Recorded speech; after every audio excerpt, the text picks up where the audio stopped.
Hello guys! So for today's video, ubani ko ninyo maghimo og ice candy. Char! Pero char lang yun guys, kay dili ako naghimo anis. Actually si mama. So ang contribution lang yun ani guys is tigtakos lang yun ko no. Pero kabalupod ko mo himo ani guys.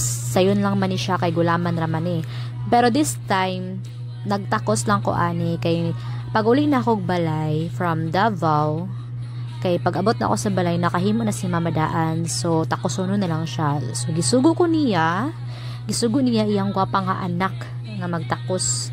So, ako, okay, go. Kay, howd man po ko ni guys, kay, dali na kanay para sa ako, kay, mo na ni ako ang, kumbaga naandan kay, sa una pa lang, bata pa ko, nagahimo na gud si Mama ice candy guys. And then ako, tigtakos na gud ko anak kay, mo po ni ang ning buhi-buhi sa amo, balo na mo, pampalit og kanang bisag unsa kay kusog mo po ng ice candy sa amo guys, mga bata daghan mga bata sa amo so nakatabang gud kaayo ni siya sa amo guys. Aside sa simple ra kaayo ni siya buhaton guys, dali ra pud kay ang mga ingredients ani kay gulaman, gatas, condensed, then evap, then butangan gamay og kanang sugar, then mao ra siya guys. Usahay pag medyo dako ang time magkuha mig butong ang amo ang ice candy hon kay mas dami man gud ang butong daghan kay mangita og butong, pero kini mong gulaman dali ra kay siya kanang pangitaon ang ingredients, dili ra pud siya buhaton. That's it guys, thank you for watching, bye bye.